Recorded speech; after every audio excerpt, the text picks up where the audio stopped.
Ahora procedo a demostrar que esto no es incompatible con aquellos pasajes en los que se atribuye la conversión a Dios.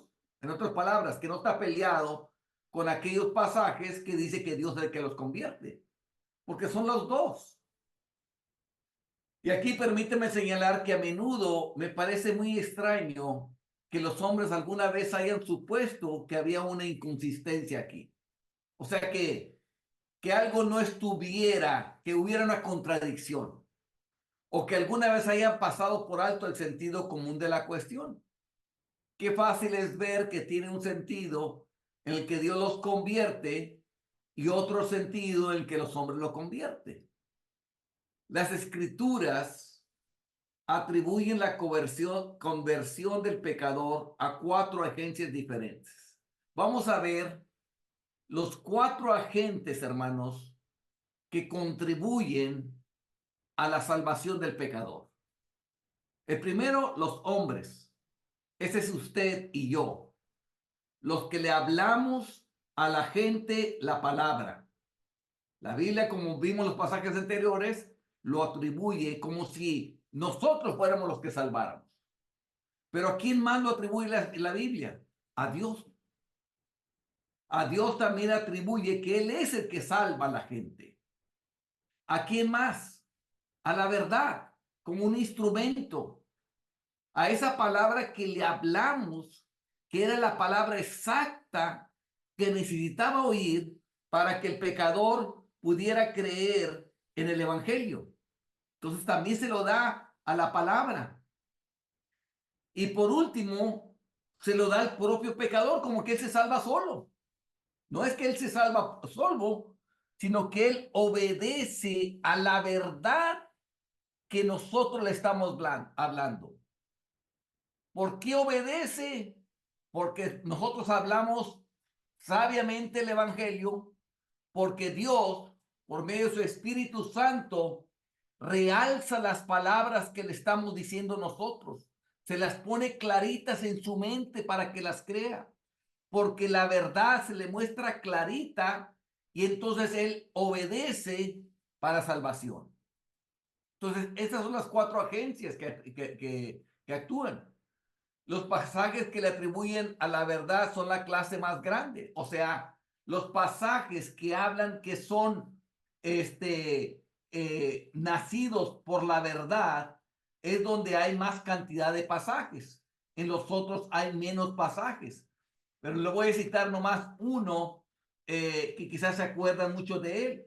Dice, siendo renacidos no de simiente corruptible, sino de incorruptible, por la palabra de Dios que vive y permanece para siempre. Eso está en 1 Pedro 1, verso 23. Aquí está diciendo que somos renacidos por la palabra de Dios que vive y permanece para siempre. Entonces los pasajes le atribuyen, hay muchos pasajes que atribuyen a la verdad. Es sorprendente que los hombres hayan pasado por alto esta distinción y hayan considerado la conversión como una obra realizada exclusivamente por Dios. No, o sea, es por Dios porque el Espíritu Santo toma esa palabra de verdad y se la realza a él, se la explica a él en la mente, se la pone más clara en él. Pero también utiliza al predicador o a la persona que le está hablando también como un agente para ayudar a la salvación. Pero también ocurre la obediencia misma de la persona. Ahí mismo, en esa misma epístola de Pedro, en 1 de Pedro, capítulo 1, verso 22, dice, habiendo purificado vuestras almas por la obediencia a la verdad. Es la obediencia también de él, que obedeció. Si no hubiera obedecido, no se hubiera salvado. Tal parece que la purificación por la verdad se le da crédito solamente al hombre, porque él obedeció como si él se salvara solo. No, son los cuatro. Es la verdad, es Dios, es el predicador y es la obediencia misma de la persona. Así es como cualquier dificultad debe haber surgido alguna vez sobre el tema, o que la gente alguna vez se he declarado incapaz de reconciliar estos varios pasajes. Por eso es que, hermanos, yo detesto la teología. Mi teología es la Biblia, hermanos. La teología solamente se enfatiza un cierto punto de vista y rechaza los otros puntos de vista. Entonces siempre se agarran ciertos pasajes que están de acuerdo a su teología y se olvidan de los otros. Y cuando uno le muestra a los otros, nomás te dicen, es que hay excepciones. No, no hay ninguna excepción. Es que ambas verdades son verdad y se complementan. No es que una es más importante que la otra. Las dos son palabras de Dios y hay que tomar ambos. Entonces, ¿por qué la Biblia habla sobre este tema precisamente como hablamos de temas comunes? Hay un hombre, este es un ejemplo, hermanos, como de un enfermo. Cuán natural es decir de su médico, ese hombre me salvó la vida, porque yo estaba muy enfermo, llegó ese médico y de pronto te dio algo que te curó y entonces piensas, ese hombre me salvó la vida. ¿Significa que el médico salvó su vida sin referencia a Dios? Ciertamente no, a menos que sea un incrédulo. Dios hizo al médico y también hizo la medicina. Y nunca se puede demostrar que la agencia de Dios está igualmente involucrada en hacer que la medicina tenga efecto para salvar la vida, como lo está en hacer que la verdad tenga efecto para salvar el alma. O sea, nunca podríamos probar que Dios vino y tomó esa medicina para salvarle la vida. Nunca lo podemos porque no lo vemos. Dios es espíritu. Bueno, de igual manera, no podríamos mostrar que Dios salvó a alguien por medio de la verdad, porque no estamos viendo, pero estamos viendo los efectos. Entonces, afirmar lo contrario es verdadero ateísmo, es no creer en Dios. Entonces es cierto que el médico lo salvó, porque fue, lo diagnosticó, miró que lo que tenía y le dio el remedio adecuado para salvarlo. Y también es cierto que Dios lo salvó. ¿Por qué? Porque Dios hizo al médico y Dios lo llevó ahí. Y Dios le dio sabiduría para saber qué darle a la persona. Es igualmente cierto que la medicina salvó su vida. O sea, la medicina que le dio el médico es la que está actuando directamente con el cuerpo. Y la persona puede decir, es que esta la medicina fue la que me salvó. Pero, y que él salvó su propia vida tomando la medicina. ¿Qué tal si no hubiera tomado la medicina? No se hubiera salvado. Pero la persona se salva a sí mismo cuando le cree al doctor y toma la medicina y la medicina hace el efecto y lo salva. Haga de cuenta que lo mismo es la salvación. Nada más que en vez del médico es la persona que lleva el evangelio. Dios es el mismo porque es el que va a obrar en la mente de la persona para que crea la verdad. La medicina que le estamos dando es la palabra de Dios, es la verdad de Dios. Y el tomarse la medicina significa obedecer a la verdad que está escuchando, arrepentirse y convertirse. Es lo mismo, porque la medicina no hubiera hecho ningún bien si él no lo hubiera tomado voluntariamente o cedido su cuerpo a su poder. No hubiera podido hacer nada. De igualmente, si la persona no obedece al evangelio, aunque lo haya escuchado, no puede hacer nada del evangelio, no puede nacer de nuevo. Si él no decide arrepentirse y creer que Dios envió a Jesucristo para el perdón de sus pecados. Es de igual manera.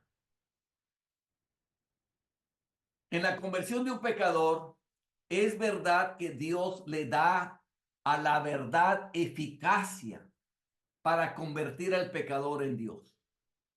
¿A qué me refiero? Le da la verdad eficacia.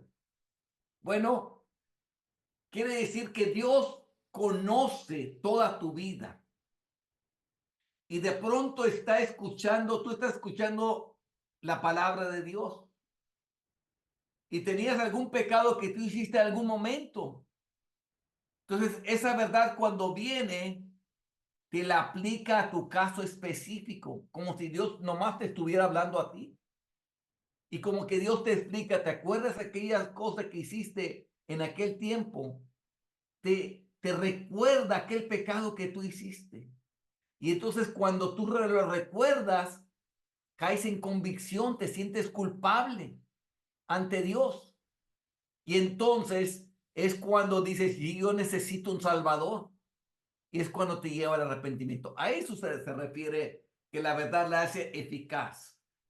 Porque te lo explica conforme a lo que tú has vivido, porque Dios te conoce toda tu vida. Y eso es lo que ayuda. Él es un agente activo, voluntario y poderoso en cambiar la mente. Es lo que hace el Espíritu Santo. Actúa activamente, Dios actúa voluntariamente y Dios actúa poderosamente en cambiar esa mente.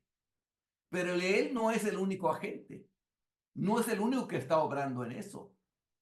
Aquel que lleva la verdad a su conocimiento también es un agente. Ese eres tú y ese soy yo. Los que estamos llevando esa verdad somos un agente, una persona que estamos hablándole a Él. Y lo estamos, como dice la palabra, tratando de llevarlo al arrepentimiento, a reconciliarse con Dios, por medio de que se arrepienta de sus pecados, porque ofenden a Dios y ofenden a la gente, y crea que Dios envió a su Hijo Jesucristo para el perdón de los pecados de esa persona. Y que si él cree en él, está dispuesto a perdonarle todos sus pecados.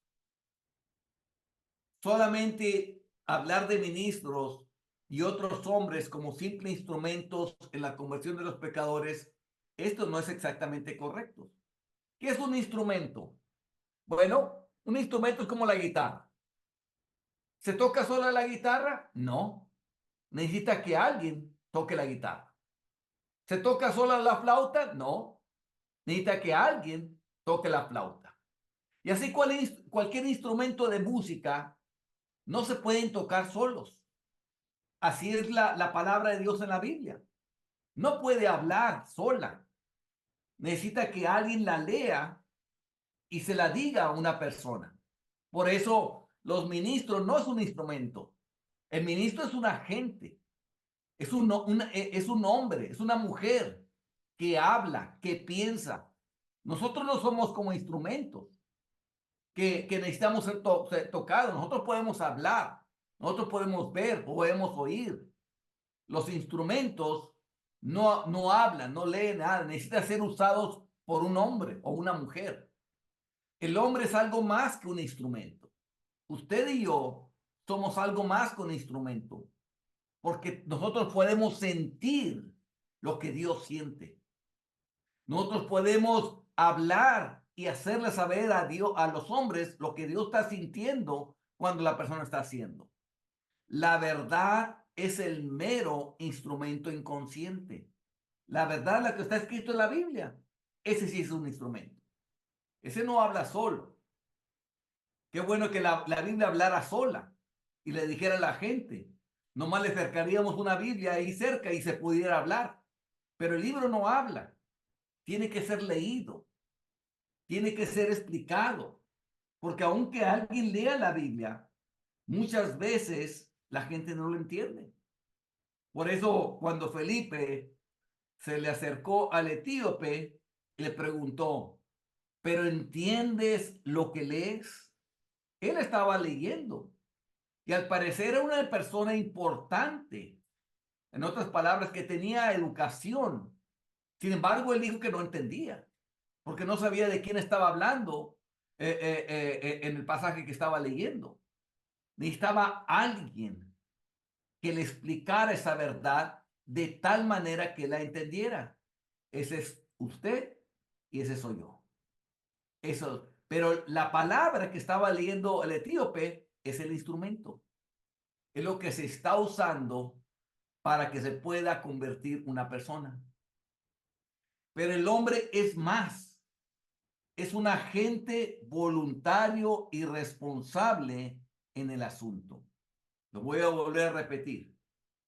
Es un agente voluntario y responsable en el asunto. ¿A qué se refiere voluntario? Que nosotros actuamos voluntariamente, que nosotros vemos a alguien, vemos la oportunidad de alguien de hablarle y le hablamos. Responsable, ¿por qué? Porque nosotros somos responsables de una persona cuando Dios la ha puesto en nuestro camino para que le hablemos. A veces que Dios pone gente en nuestro camino para que le hablemos y somos responsables de hacerle saber que va a tener que dar cuentas a Dios un día. Y como va a dar cuentas a Dios un día y que él no se puede escapar de dar cuentas a Dios, porque un día se va a morir y todos los hombres mueren. Entonces nosotros somos responsables de decir, un día vas a morir. Y mira, tú no has vivido en este mundo para Dios. Si un hombre estuviera en una cueva, imagínense que está en una cueva, está en medio del desierto y no tiene que comer ni que tomar agua. Y el hombre dice, no hay nadie aquí y no tengo comida y no tengo agua. Y el hombre está ahí como resuelto a morirse ya, porque no tiene a nadie.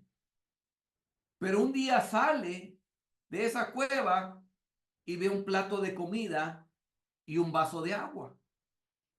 Entonces él voltea hacia todos los lados y dice, ¿quién trajo esta comida? ¿Quién trajo este vaso de agua? Él se lo come, se bebe el agua y se mete a la cueva. Al día siguiente vuelve a salir y encuentra otro plato de comida y otro vaso de agua. ¿Qué es esto? Alguien me lo está trayendo. ¿Quién es él que me está alimentando para agradecérselo, para decirle gracias? Porque yo estaba dispuesto a morirme, pero me está alimentando. Bueno, ese ha sido Dios. Dios es el que nos ha alimentado, el que nos ha dado agua, el que nos ha hecho crecer, el que nos ha nutrido todo ese tiempo. Por lo tanto, todos los hombres están en deuda con Dios. Deben agradecerle a Él, deben de vivir para Él. Y esa persona que no ha vivido para Dios es lo que nosotros le hacemos saber. Tú has vivido hasta el día de hoy y le debes tu vida a Dios desde que tú naciste. Él te ha alimentado, te ha hecho crecer y te ha dado todo eso. Sin embargo, tú no has vivido conforme a su voluntad, porque aquí dice la Biblia, la lista de pecados por los cuales Él va a condenar a la gente, y le lees. Sin embargo, si tú te arrepientes hoy mismo y abandonas todos tus pecados para no volverlo a hacer, y crees que Dios envió a Jesucristo para el perdón de tus pecados, Él te limpie todo tu pasado, borra todo lo que hayas hecho antes, y tu vida va a empezar desde el día que creíste en Jesús en adelante. ¿Estás dispuesto a hacerlo? Si Él dice que sí, salvaste un alma y eres libre de su responsabilidad porque ya le hablaste. Si te dice no, la persona no se salvó, pero tú ya no eres responsable. ¿Por qué? Porque tú sí le hablaste, le diste la oportunidad, pero él no quiso aceptarla. Entonces él morirá por su pecado, pero tú libraste tu alma.